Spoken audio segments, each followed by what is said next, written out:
Welcome to the Slop Temple. We pray this video helps. You begin by confirming prerequisites and then start the setup.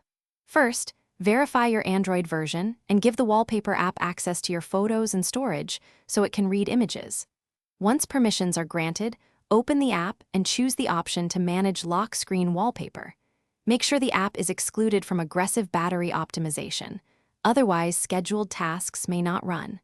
Now select the album or folder you want rotated. That selection tells the system which images to use for automatic updates.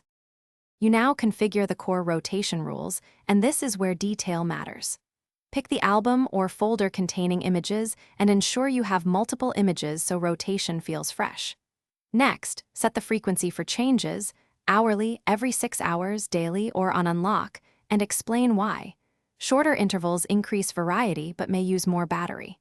Make sure you choose Apply to Lock Screen specifically, not only home screen. Finally, preview images, so cropping and aspect ratio remain correct before save. You finish by activating and verifying the scheduled wallpaper.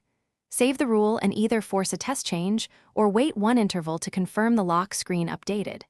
If it does not, first check permissions and ensure the app is excluded from battery optimization and allowed to auto-start. These are common causes. Once done, restart the device to clear transient issues. If the problem persists, reselect the album or reinstall the app. That usually resets corrupt settings and restores automatic updates. Thanks for watching. Consider subscribing if we helped you.